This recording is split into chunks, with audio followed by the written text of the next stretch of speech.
Hello and welcome to Maisha Prime News. It is my pleasure to have your company here on the bulletin that brings you breaking news, developing stories, politics, education, and also what is happening at the business sector and many more. Just a recap for you tonight, the Democratic Action Party DAP has allayed fears of political coup within the newly formed party after a gazetted list of officials emerged with its de facto leaders missing. This is as Ford Kenya Party leader Moses Wetangula and Tujibebe Party leader William Kabogo dismissed as fallacious claims that they have defected from Kenya Kwanza to join Azimio la Umoja coalition. We have these and many more stories prepared for you tonight, and remember we have 5 over 5 segment at the end of the bulletin. Make sure you don't miss out. Welcome to the authoritative, unbiased and incisive bulletin that comes to you every Monday to Friday at 8 p.m. and 9 a.m. and on weekends at 9 p.m. My name is Rida Kering Chebet.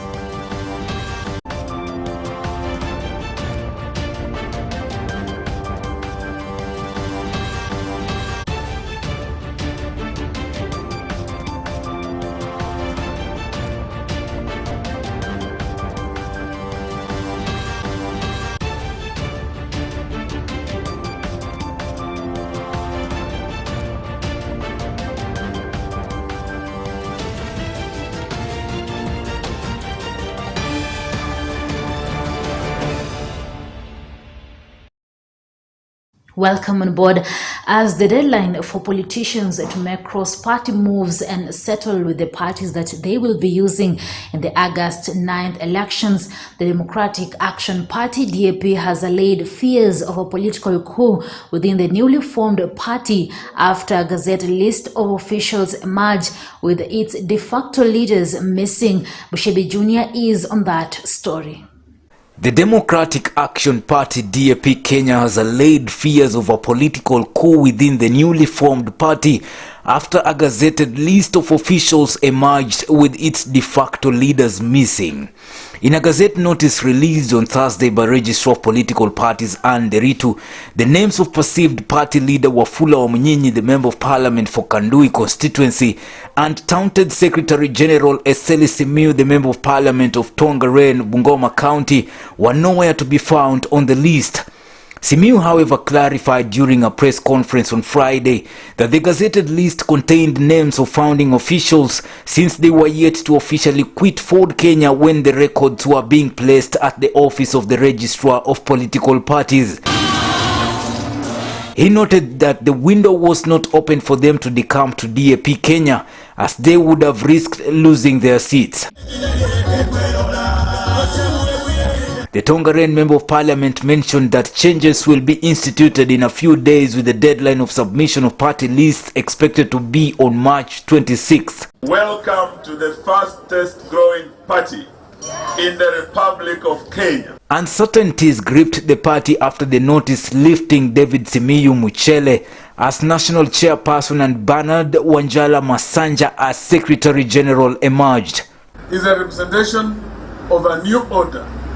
A new order of doing things truthfully, kwa njia ya uaminifu, bila uongo. The Registrar of Political Parties directed any political party with complaints on the Gazette notice to submit them within 7 days. For Maisha Prime, Maisha Television, I'm Bushebi Jr. UDA aspirants in Chwele Kabuchai constituency in Bungoma County have refuted claims that the party is not popular in the region. Addressing the press, the leaders say that they intend to field candidates in all elective seats. Millicent Makoha with more. UDA party leaders in Chwele Kabuchai constituency in Bungoma County ignored the rumors that the party has no influence in the region, saying that they will field candidates in all elective positions. Watu wa UDA tuko gangari mashinani. UDA inaanzia chini kwa ground. Yes. UDA tunaanzia chini. Usiaje chama yetu ikufe kwa sababu ya mirengo ambayo imekuja kutuunga kama wana Kenya Kwanza. Led by Vincent Maunda, the leaders say that the party is strong in the region and ready to battle other parties in the coming 9th August polls. katika hii muungano wetu wa Kenya Kwanza, kwamba hata wafanye vitu yao watu wa Fort Kenya, wacha wafanye vitu yao kama Fort Kenya. Watu wa ANC wacha wafanye vitu yao kama watu wa ANC. Waache kutembea na propaganda kwamba hatutakuwa na watu wa UDA kusimama huku upande wa Bungoma. Sisi tuna hakika, nataka kuambia watu wangu kwamba chama hiki chetu cha UDA kitasimamisha watu kutoka chini. Wale wengine wenye wametoroka, maybe wametoroka tu kwa ubinafsi wao. Yes. But for us, we are going to remain strong. Tutatetea chama, tutatetea mtu wetu. They added that democracy give them opportunity to participate in any party, saying through the values of the UDA party, their leaders will be able to change the lives of the residents. Naomba tu viongozi wa UDA wale wamehama tunawatakia kila laheri, lakini wale tumebaki, tujue tumebaki na miti mmoja. Sisi hatupangwingwi. Tunajipanga hatupangwingwi. Na hakuna vile tutawachilia chama chetu, kama hata ni kama Bungoma County tumebaki kwa UDA mtu mmoja, tutaendelea mbele paka dakika ya mwisho, paka ndani ya tutashikilia chama na tutapaki ndani ya UDA. Na wale wametoroka ndani ya chama chetu, tunataka tuwaambie pato chama chiko imara. Wafuasi wa chama on the ground tunafanya kazi. Sisi tumeshikilia chama mpaka leo, na tunataka kusema kwamba kuna borojo imekuwa inaendelea kwamba chama imefanya nini, imekufa. Watu wamekihama, wameondoka, wameenda. For Maisha Prime News, Maisha Television, I'm Millicent Makoha. And President Uhuru Kenyatta on Friday launched the Nairobi Microsoft Africa Development Center, ADC, according to a statement by the State House spokesperson Kanze Dena. The center is designed to be a platform for world-class African talent to create technology solutions for local and also for global impact. The center, one of two such facilities in the continent. The president was accompanied by ICT Cabinet Secretary Joe Musheru. Therefore, ladies and gentlemen, as the future of work continues to evolve, driven by exponential technology changes, we have started to reap the dividends of a decade-long investment in ICT infrastructure, providing our budding talent, our youth, new job and innovation opportunities to bring a revolution in the technology and software industry, not just here in Kenya and Africa, but also globally. The sustained investments in the ICT sector continue to enable our young people to prepare for a dignified, digital-driven future of work opportunities in areas such as blockchain, artificial intelligence, remote work, online marketplaces, and new national and global e-business opportunities. It is without doubt my hope that this facility will further boost our prospects in these areas and provide the opportunity to work on cutting-edge technology and contribute to the development of Microsoft products for the global market. Allow me, ladies and gentlemen, to conclude my remarks by once again commending the entire team at Microsoft for the establishment of this facility. I am happy to note that the facility, as I've just been told, has received the gold standard certification for environmental sustainability, an important consideration to my administration. Again, for that, hongera. Well, and Deputy President William Ruto-led United Democratic Alliance UDA party has set April 14th as the date of its primaries, ruling out direct tickets. UDA's National Elections Board Chairman Anthony Mwaura said the nomination for all the wards, constituencies and counties will be held on the same day. Mwaura said the party will subject all aspirants to a competitive exercise save for areas where there is a single aspirant. The United Democratic Alliance UDA has set out to conduct primaries across the country on April 14th to pick flag bearers of various elective seats from its pool of more than 5,000 aspirants. UDA National Elections Board Chairperson Anthony Mwaura on Friday said the exercise will run simultaneously for 5 elective seats: Governor, Senator, Member of National Assembly, Women Representative and Member of County Assembly. The nominations will be held simultaneously in all the wards, constituencies and the counties. The party reiterates its commitment to render free, fair, verifiable and democratic party primaries. Aspirants are encouraged to continue preparing and progressing their bid under the UDA party in preparation for the party nominations. During these nominations, which we want them to be free and fair, we are urging our members to resist violence. We are not going to condone any form of violence, especially to the PWDs, that is people with disabilities. Mwaura ruled out direct nominations in elective seats that have attracted more than one eligible candidate. We hold women in our party as an integral part of our party. And any member who will cause violence or encourage violence, any aspirants, will disqualify that aspirant.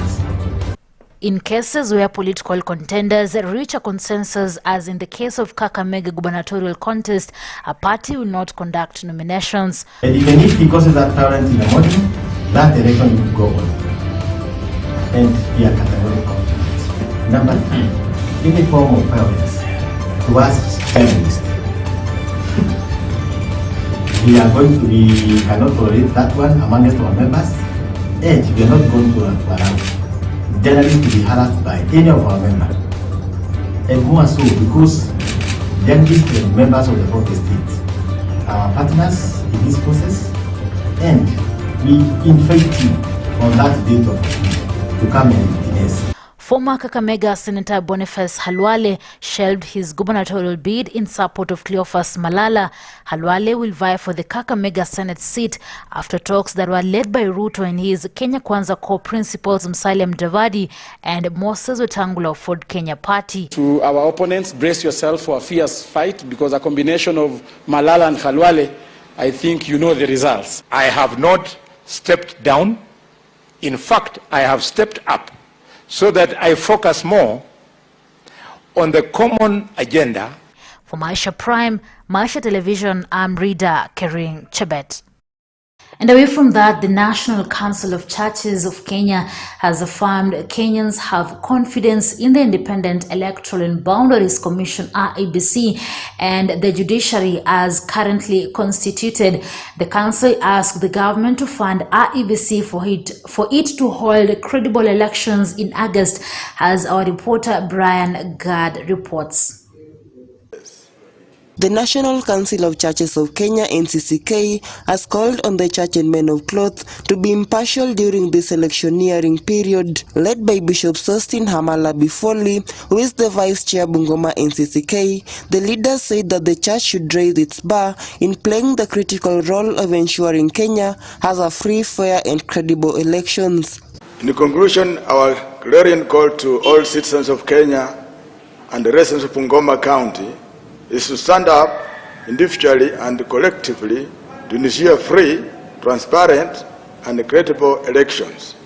We also ask the county government of Bungoma to address the matters raised above with the seriousness they deserve, as they directly impact the lives of Bungoma residents. In fact, we have talked about it as leaders, as clergies. We are not to be vocal. I know we are Kenyan citizens, but we can't be vocal in our decisions, because at the end of the day, all these parties are represented in our churches. So we are to preach peace amongst all party members. So we are to be neutral. However much we are going to cast votes on that election day. They also called for peace, tolerance and accountability in Bungoma County, saying all parties are represented in churches, but also cautioned politicians to tone down with the heightened political activities. As religious leaders, we are committed to ensuring that the 2022 general elections are free, fair, and transparent, and that the residents elect leaders of their choice. That the 2022 August general election is an opportunity for Kenyans to express their constitutional right to elect leaders of their choice. We urge all Kenyans of goodwill to maintain peace before, during, and after elections in Bungoma County met here at Pefa Church grounds in Bungoma County to discuss the state of Bungoma County's social, economic, and political well-being ahead of the 2022 August general elections. This consultation forum sought to create an understanding of the challenges that affect the nation and county, give guidance on the current political and economic discourse, and help to identify and propose strategies for ensuring a peaceful, cohesive, and prosperous Bungoma County ahead of the 2022 general elections. Maisha Television, Brian Gad. The Kenya Prison Services has established a Kenya National Commission on Human Rights Department to deal with cases of abuse of prisoners in the country. John Ikwenyi, the human rights officer in Kenya prisons, says that the department has been training officers on international rights of the prisoners, hence reducing cruelty, as inmates also get to learn how to defend themselves in a court of law. Ili kuweza kuwaongoza hao maafisa ili katika utekelezaji kazi wao watekeleze kazi kulingana na ile hadhi ya kimataifa. Na hii imezaa matunda mengi sana because ile sheria hizi tuko nazo tu, isipokuwa ni kule kusahau kidogo tu. Unapata kwamba saa hizi pia wafungwa pia tunawapatia mafunzo katika ile hadhi ya paralegalism, waweze kujisimamia, waweze kwamba kusensitize wenzao wakienda kotini wajue namna vile ambavyo wanajipresent katika mahakama. Well, Ford Kenya Party leader Moses Wetangula has dismissed as fallacious claims that he has defected Kenya Kwanza Alliance for Azimio la Umoja coalition. Wetangula, who is a co-founder of the Kenya Kwanza Alliance with the United Democratic Alliance UDA party leader William Samoei Ruto and ANC's Musalia Mudavadi, appeal that Kenya's hope is in the alliance that has been rooting for bottom-up economic policies. Following reports that he was on his way to joining Raila Odinga's team, Wetangula sought to calm the fire that had been ignited by netizens by clearing the air that he has been busy receiving and advising candidates. Wiper Party leader Kalonzo Musyoka had earlier in the week intimated that he has been having an informal dialogue with Wetangula in a bid to convince him to return to the Odinga's camp to save the country from its current economic crisis. At the same time, the Tujibebe party leader William Kabogo appealed that he is in Kenya Kwanza to stay and urged naysayers to keep off. On Twitter, Kabogo shared a photo of him with Mudavadi, stating that he was committed to staying in Kenya Kwanza to liberate the country from economic slavery that has bedeviled it for years. And Narok Governor Samuel Tunai has defected from the ruling Jubilee Party, an anchor party in the Azimio la Umoja movement, to join the United Democratic Alliance UDA led by Deputy President William Ruto. Tunai, who is eyeing the Narok Senate seat after serving 2 terms as governor, declared his support for former Interior Chief Administrative Secretary Patrick Olentutu's gubernatorial bid. His defection to Ruto's camp on Friday came just days after his Trans Nzoia counterpart Patrick Haemba joined UDA. The two were Azimio-leaning governors in favor of Raila Odinga's presidential bid. Today is a great day for us in Narok County as we come together as leaders of Narok and as a people to say that we firmly believe that you are the right person to take Kenya to the next level. I totally believe, Your Excellency, in your agenda for this country, your agenda for the people of Kenya, and this is what we have been practicing in Narok County. In Narok County, there are so many communities: the Maasai, the Kikuyu, the Kalenjin, the Kisii.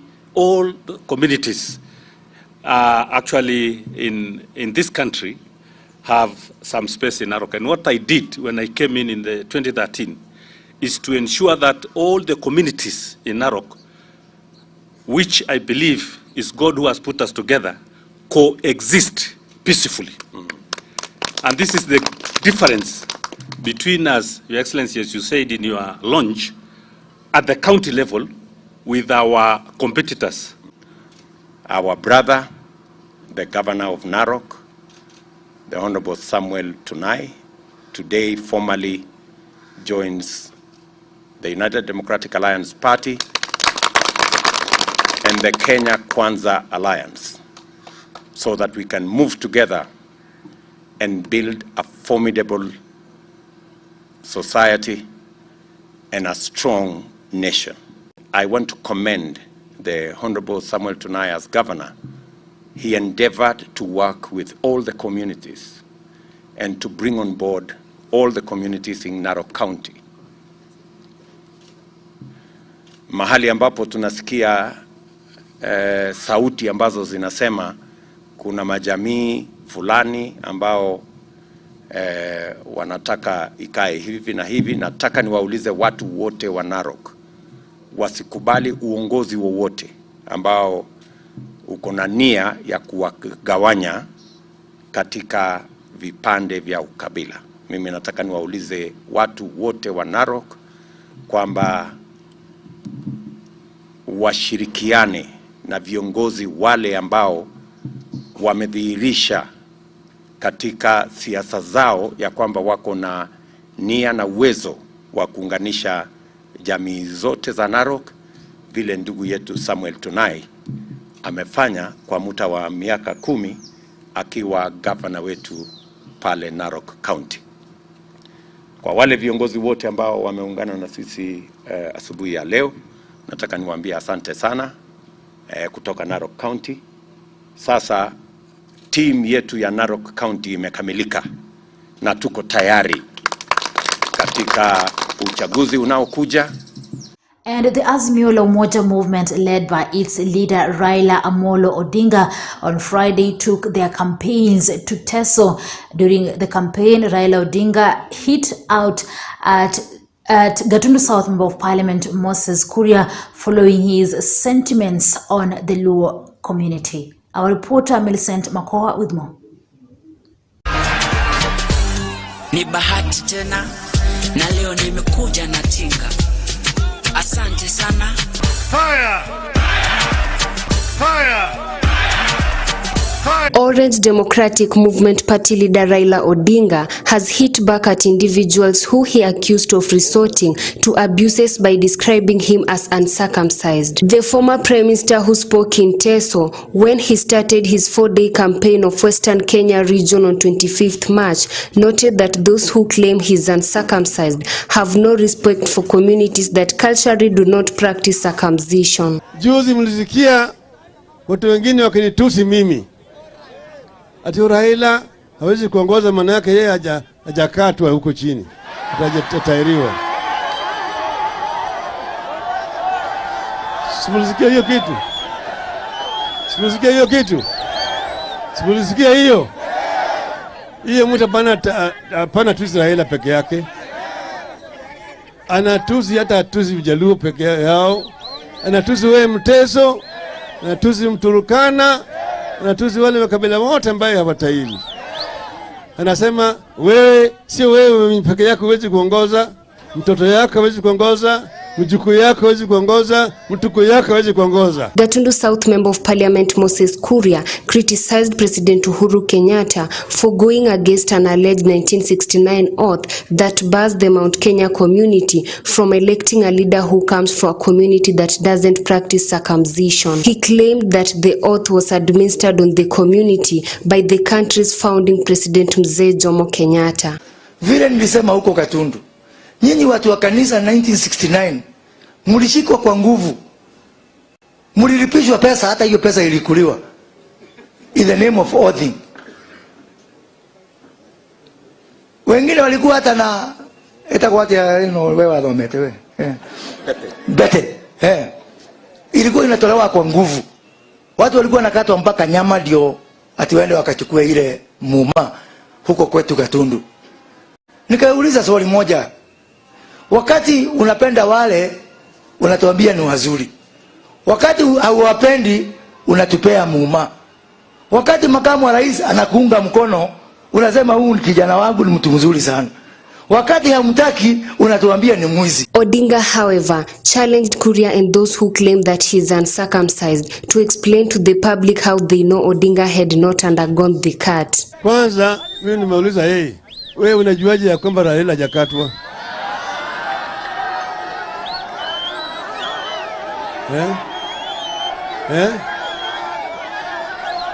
Swali number 1. Swali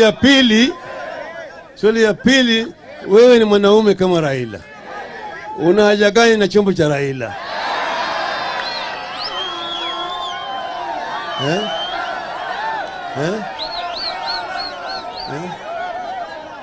Hiyo si Wateso si wameoa hata wasichana wa Kamba, hata wa Kikuyu, hata Waluhya, na wasichana wajalalamika.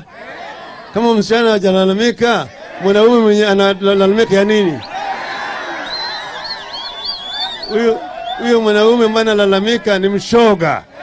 Si mshoga huyo? Sio ni mshoga? Bloody fool kabisa huyo. Kuria has since defended his statement, denying it was an attack on any community, but a proclamation of what the communities in the Mount Kenya region have been told over the years. That is all I meant. Na mimi siko na mtu shida na mtu, na mimi sio mkabila, na sina shida na Wajaluo, na mtu aambie mimi sina shida na Wajaluo, ile niko na shida nayo ni sisi. Switch off. Hapana. During his Teso tour, Odinga reassured the residents that if elected president, he will deliver on all his campaign promises, notably that of bettering healthcare services in the country and empowering the unemployed. Na zinakuwa ndiziko na madaktari na manases na iko dawa ndani yake, na wananchi wanaweza kupata matibabu. Wanawake watu wetu wengi wanahangaika kupata matibabu. Wengine hawezi kupata matibabu sawa kwa sababu hawana pesa, sio? Suluhisho inaitwa Baba Care. Semeni Baba Care. Baba Care. Baba Care. Itahakikisha Baba Care itahakikisha kwamba kila Mkenya, awe mtoto, awe mama, awe kijana, awe mzee, atakuwa chini ya bima ya matibabu, ili ikiwa kama wako wagonjwa wanapata matibabu hata kama hawana pesa. Kwa upande mwingine, tunajua kwamba kuna jamii, watu wengine ambao hawana chochote, na yote mafukara, hoi hai, sio kwa chaguo lao, lakini kwa hali ya maisha na hali ya anga. Wengine mvua imekosekana, bala njaa imefika. Wengine wamekosa kazi. Sawa. Kule ya Marekani hata kule Ulaya iko mpango unaitwa Social Protection Program, ambayo wale wote ambao hawana mapato yote wanapata msaada kutoka kwa serikali. Tutaleta Social Protection Program hapa kwetu. Yule jamii ambaye hawana mapato yoyote watapata kutoka kwa serikali kila mwezi shilingi 6,000. For Maisha Prime News, Maisha Television, I'm Millicent Makoha. Ni bahati tena na leo nimekuja na tinga. Asante. Well, and crossing borders, Ukrainian President Volodymyr Zelensky pressed a NATO summit to flood weapons into Ukraine, and Western allies responded with new sanctions against Russia, promises of military aid, and discussion of expelling Moscow from the international G20 body. Bishebi Jr. with more.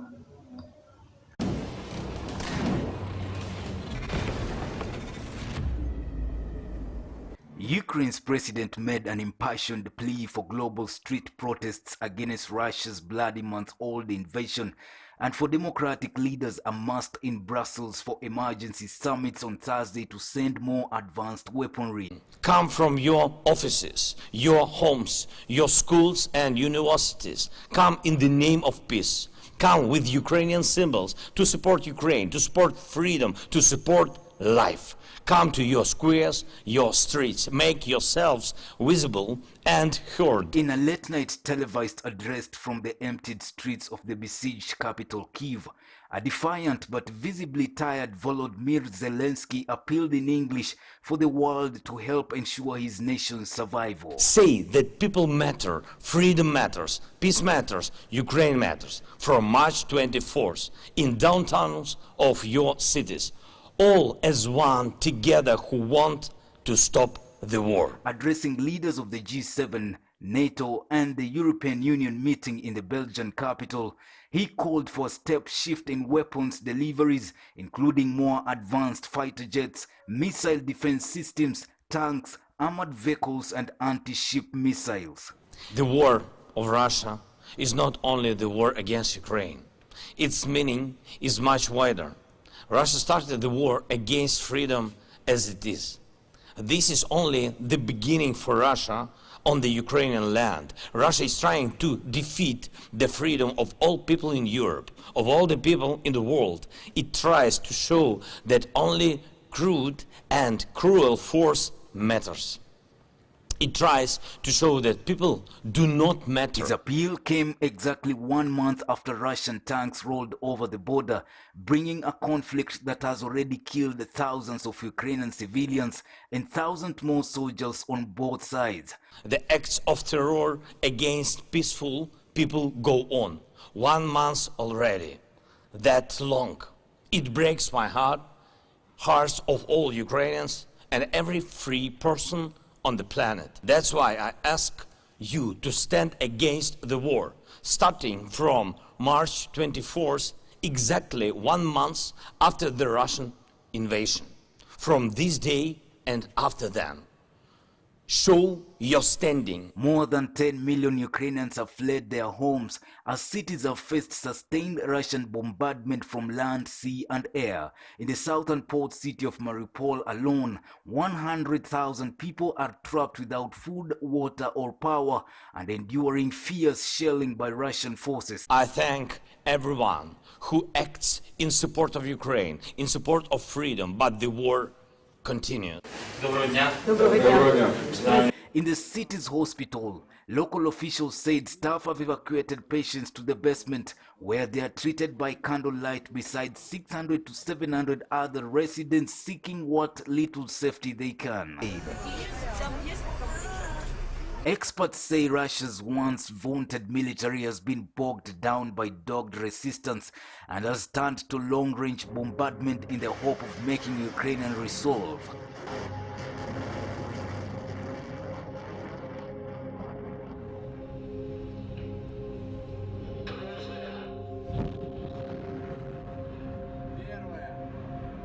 Washington said on Wednesday that Russian President Vladimir Putin's bombing campaign amounted to war crimes, escalating a confrontation between Moscow and the West that has rivaled the worst crisis of the Cold War. So far, the conflict has not spilled over into direct military conflagration between Russia and NATO, but Ukraine's allies fear that Moscow may up the fight with a chemical, biological, or even tactical nuclear attack. Russia must stop its nuclear saber rattling. This is dangerous and it is irresponsible. NATO is there to protect and defend all allies.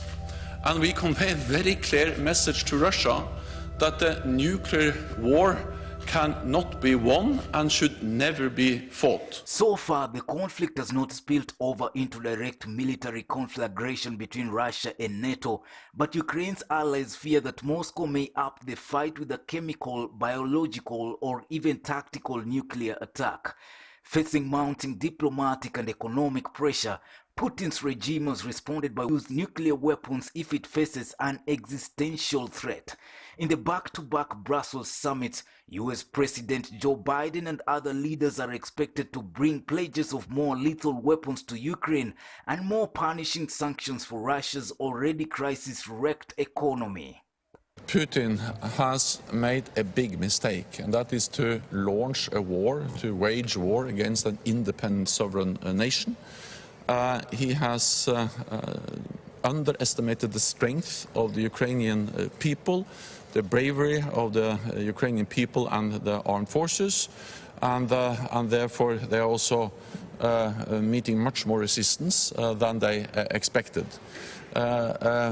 We need, in a way, to address the actions that we see Russia is doing in Ukraine, and that's also the reason why we have significantly stepped up the support to Ukraine and why we have increased the presence of NATO troops in the eastern part of the alliance and increased the readiness of troops.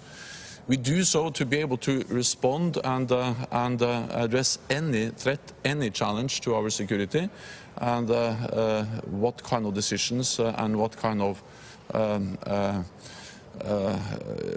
decisions they may make in Moscow. I'll not speculate further about that. However, they will also have to weigh how to deter further Russian escalation without risking an all-out war with Russia. NATO Chief Jens Stoltenberg said the summit will see leaders agree to major increases of forces on the alliance eastern borders, including 4 new battle groups in Bulgaria, Hungary, Romania and Slovakia. NATO allies provide significant military support to Ukraine. NATO allies have trained tens of thousands of Ukrainian soldiers who are now on the front line fighting against the invading Russian forces. The Ukrainian army is much better equipped, much better trained, much better commanded now than in 2014. And the combination of training and support from NATO allied countries with the bravery and the courage of the Ukrainian armed forces is enabling the Ukrainians to really resist and actually fight back. NATO officials believe that armed with an arsenal of Western anti-tank and anti-aircraft weapons, Ukrainian forces may have already killed as many as 15,000 Russian soldiers and wounded perhaps 30,000 to 40,000. For Maisha Prime, Maisha Television, I'm Bishop Jr.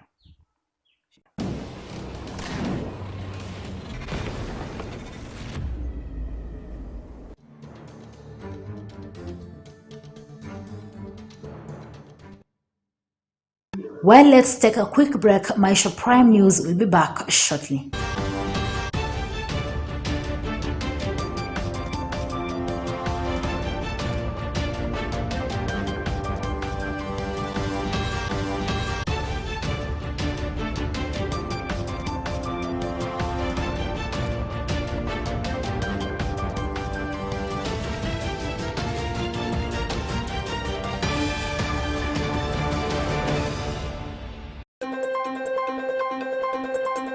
It is a season of seriousness, and only the serious presenters come onto your screen.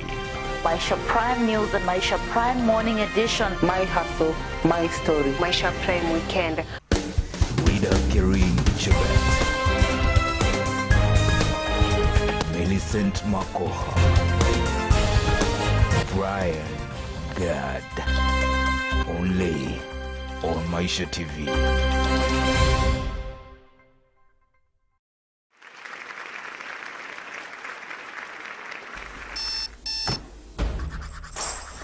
There is a saying, behind every great man is a great woman. But there is a divide, a gap, a separation. It's about acknowledging the unseen efforts, the disparity, and expectations. Support. What does it mean to have support? To give support? To live without support? It's time that support goes both ways. Because beside every great man is a great woman.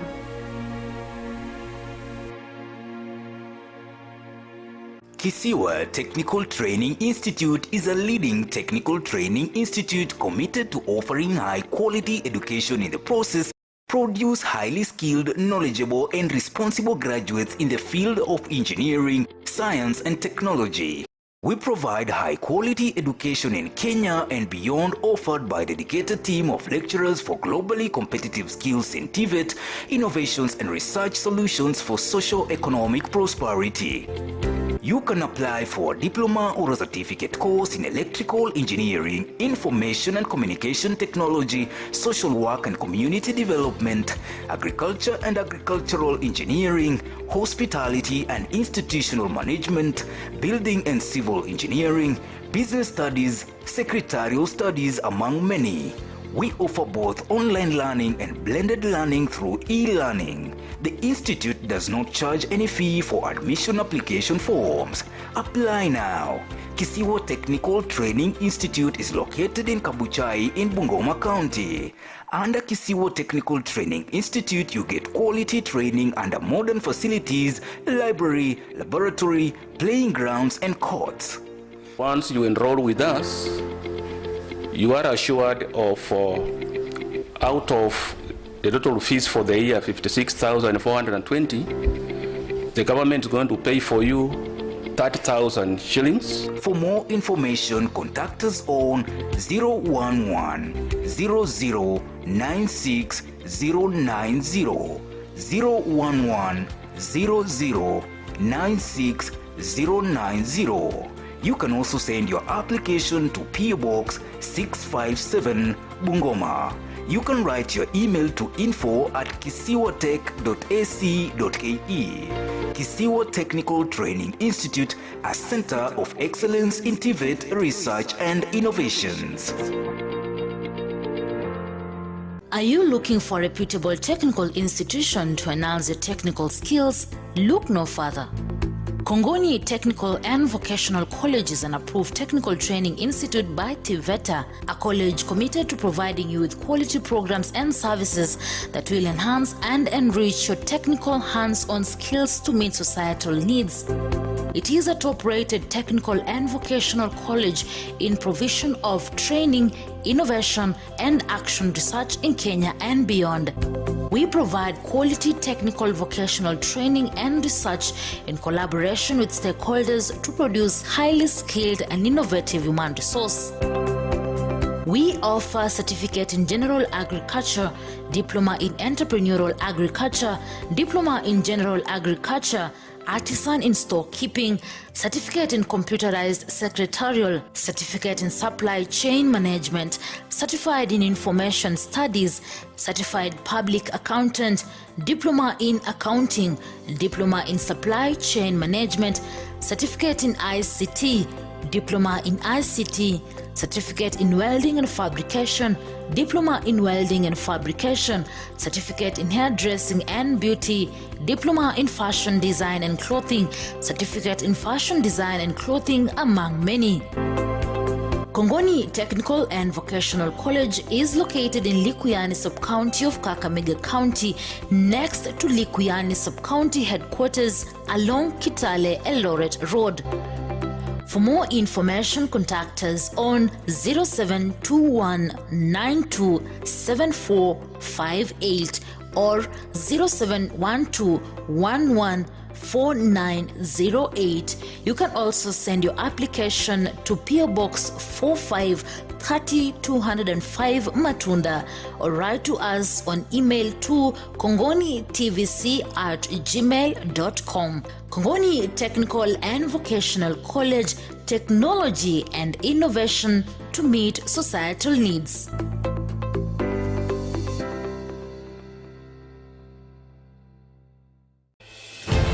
A strong woman knows she has strength enough for the journey. But a woman of strength knows it is in the journey where she will become strong. Join Irene Mumbo Bushebi and Rita Kering on Prime Women Talk every Wednesday from 8 p.m. Ekinga Maisha mbeleni. Hii ni runinga ya Maisha. The stage is set. The time is now. Credible news. It is Prime News. Only on Maisha TV. Prepare for the beast.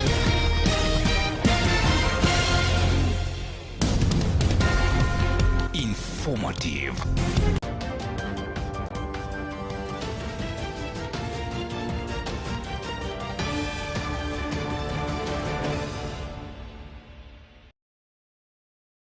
Now let's get our education segment by Millicent Makoha. If you don't know where you are going, any road will take you there. Live sooner, drive slower, live longer. Budget Driving School, located in Bungoma town opposite Cooperative Bank, has a vision in enhancing driving skills to its trainees, as Nation Muhatia, the school manager, narrates.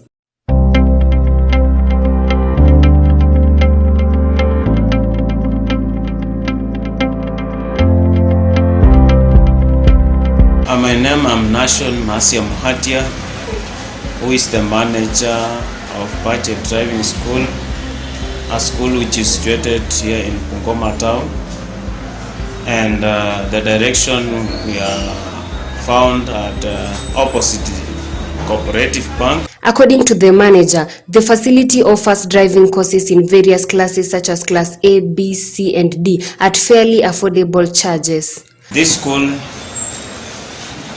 we offer classes such as class A, which is a class for motorbike riders. We offer can afford, and when you come and when you visit us, we shall give you the correct services and you will enjoy our services at Budget Driving School. The institution has a determined teaching staff ready to deliver knowledge and skills to students. Now we still have offer, we are still enrolling students from all parts of Bungoma County, whereby we are ready and we are well equipped with materials to keep learners with skills and knowledge. Kwanza rasmi masomo yetu kuanzia saa 1 asubuhi mpaka saa 1 jioni, kuanzia Monday hadi Friday, na somo la Saturdays tunaanza kuanzia saa 2 mpaka saa 7. Na pia we also offer refresher courses. Refresher courses ni kama wale ambao washahitimu na wanataka kupata ujuzi zaidi. Pia tuna offer such courses at affordable prices.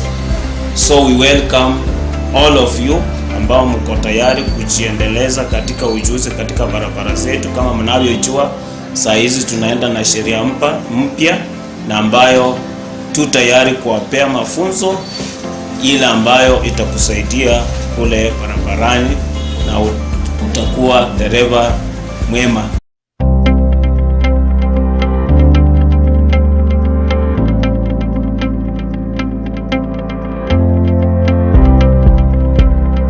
Mr. Muhatia has called on the Form 4 and Standard 8 leavers who have ambition in partaking driving courses to enroll at Budget Driving School for quality skills and knowledge in driving sector. So we offer these courses special for our drivers all over Kenya, and therefore we say that we welcome both of the people within Bungoma County and neighboring county Kakamega.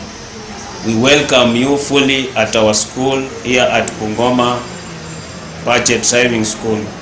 This is school number 1 in the town, and we therefore officially welcome both of you at our place.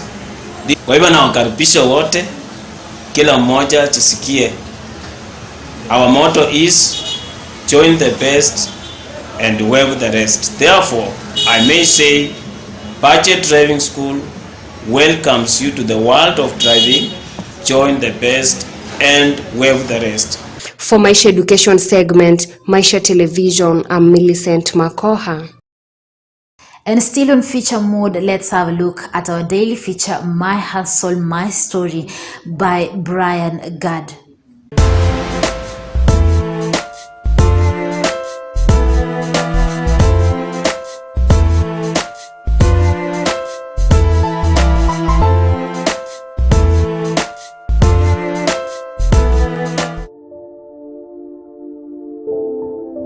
Demand for beauty and cosmetic products in Kenya has grown steadily over the last 1 decade. With those few years, some of the small retailers in this line of business have grown into supermarket status, and they have opened branches across the region. Clearly, you don't need rocket science to understand how just promising this industry is. naitwa Sele. Nafanya biashara ya beauty. Nauza vitu za beauty, nywele, mafuta, vitu za kushughulikia na salon. Alafu biashara ya service center, store number 51. Customers play a significant role in this business. Celestine has understood her business better, equipping it for development. Biashara mzuri, tuko na customers wengi wanatuelewa na Celestine's business model is making money greatly depends on input. She says it defines where her business wants to go. Kulingana na bidii yako, utakuwa na wasiwasi. Biashara ni poa, uko na customers, uko na vitu ya kukaribisha customer kawaida. Sasa shida tu ni kwamba ulikuwa busy mwanzo, lakini wakati walete stock mbele wakabomoa maduka zilikuwa na supermarkets. Supply chain shortages are blocking Millie Beauty from retaining customers. This raises questions about when consumer product market will return to normal.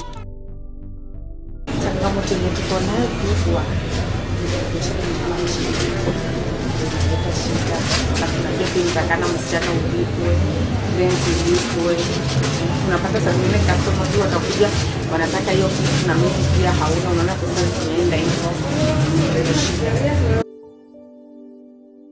Despite the joy Celestine acquires in EBT and good customer relations, the business alternatively gives her access to money to fall back to.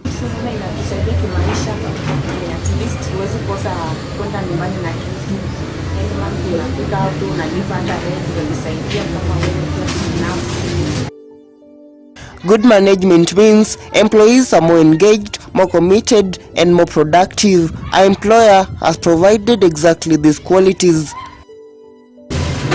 Inalingana pia na mdogo. Mdogo mzuri anaelewa. Alafu bisenya analeta pia ni quality. Sasa watu wanataka vitu quality, wanajua tu kupiga hapa, hata kutaka mafuta, wakitaka nywele, wanataka na watapata kitu kwa bei nzuri, pia ni kitu kizuri. Sasa una mtu akikuja akikosa hiyo kitu hapa, anasema sasa nitaenda wapi? Hata furahia na kingine. Alafu service pia ni nzuri. At least tu unacheka na customer, unamfurahisha. Akikuja anasema, ule msichana kwa wapi? Sasa ni kitu kizuri. Ukiona customer tu amekupenda tu unafurahia. Celestine says the dark side of running a beauty shop is the possibility for counterfeit products, which could lead to serious health complications. Saa zingine unaweza letewa kitu, unaona hii kitu si kama ile mwanzo, ama kama haujajua customer anaweza complain, hii kitu mlinuzia haiko sawa kama ile nyingine. Then sisi kitu tutafanya, mama atapiga huko kwa kampuni penye alitoa, sema hii kitu mmeleta raundi hii si mzuri. Hasa utasikia wanamwambia basi rudisha. Kweli atarudisha na watamwangalia kitu kingine. Hata customer akicomplain tutamwambia usiende nayo, acha tu tutakusort. Madhe sisi tunamuita madhe mdozi wetu. She confirms that indeed one needs to find new customers, but beating the competition begins with the already existing customers and the quality of service they are offered. Customer wenyewe ndo anaridhika na service ya mtu. Sasa unaona mtu hata ukimwambia hapa sina, hebu enda jaribu kwa ile shop nyingine, atakwambia pana mnaleta lini? Namwambia sasa utavumilia, ati nitavumilia tu sababu mimi naogopa maybe skin yangu ama siamini duka nyingine, hii tu ndio duka naamini. Sasa tunasema tu tunashukuru Mungu. While Kenya has been on the peak of producing and manufacturing fake beauty products, Celestine says local manufacturing would be a day saver to the industry. Wakimanufacture huku kila kitu, enyewe itakuwa cheaper. Alafu najua tena ni vizuri sisi wenyewe pia tukijitegemea, at least tuna promote nchi yetu. Tunasema ni vizuri acha tu tupate huko Kenya na ikuwe ni ile original. Alafu one customer ukimuuzia na furahia hiyo kitu na hajajua kwamba umetoa Kenya. Unajua watu wengi wanasema mimi sitaki kitu ya Kenya juu hawaamini. Lakini sasa kama una mtu anasifu na kweli wewe mwenyewe mwenye umeuza unajua ni kitu ya Kenya, si ni furaha. She has urged women to get out and make money in order to equally support their families as husbands do. Shauri naweza washauri wanadamu wenzangu huko nje, Na washauri mtu usikae kwa nyumba, at least hata mimi niko na mtoto mdogo lakini najituma, natoka nje na hustle, at least siwezi kosa. Pia mimi nasaidia, nimeolewa, nasaidia mzee wangu kama kitu fulani nataka, yeye hana hiyo pesa, mimi nitamsupport. At least tunasupportiana kuliko ukae tu ngoje mfuka mtu mmoja, hapo itakuwa ngumu. Ndio unaona sasa hata watu mnakosana kwa nyumba, mnaleta issues zenye haziko. Lakini kwa mfano sasa kama mimi niko hivi kazini, unajua sina mawazo mengine, nikikaa kwa mlango ndio nitakuwa na mawazo, sasa hii hapo watu wala nini, hakuna. Lakini kwa hapa niko busy, customers wanakuja, mnacheka hivi, na unajua end month uko na kitu kwa mfuko. Sasa at least madada wenzangu huko nje mujikaze pia, mtoke nje, muhustle. Maisha Television, my hustle, my story, Brian Gad. And now to a new segment, 5 over 5. Well, today in our 5 over 5 segment, as the world marks Introverts Week, we just want to differentiate between being shy and being introvert. Many confuse the two. Actually, you might not be shy, just introverted. Shyness and introversion can be commonly mistaken to be the same thing. Well, psychologists argue there is a major and compelling difference between the two. The difference has to do with choices. Introverts can provide perspectives that others might not see, and many introverts often feel pressured to fit into the society by acting extroverted, while others are often mistaken to be just proud. According to experts, introverts can choose to be social and interact with others, but they often just don't want to. Shy people, depending on the level of shyness, cannot make that same choice. Most shy people want to deal with people, but overthinking, fear, or anxiety limits them. In most cases, shy people often struggle with self-esteem, and not all introverts are shy. Some have excellent social skills, but they will always value their alone time as it helps them recharge. While shy people are not the most comfortable with expressing themselves when speaking, introverts dislike small talk and like engaging in deep conversations away from the crowd, of course. Introverts are often seen as shy because they don't have many facial expressions, but they can sometimes be talkative. Shy people may have a lot in their minds, but they choose to remain quiet most of the time and prefer being approached by others. The first step is recognizing that being shy or an introvert is not a disorder, and it is completely normal for one not to be a social butterfly. Seeking professional help might help bring an understanding on whether you or your child are shy or being introverted. World Introverts Week is usually celebrated annually from 21st to 27th March. That was our Prime 5 over 5 today with me, Rida Karim Chebet, and that marks the end of comprehensive Bulletin Maisha Prime News. But continue tuning into Maisha Television for more comprehensive, educative, informative, and also entertaining programs from the editorial board and everyone who made this a success. We say thank you. Remember, Maisha Prime News airs every Monday to Friday at 8 p.m. and 9 a.m. and also on weekends at 9 p.m. My name is Rida Chebet Karim. Enjoy the rest of the broadcast.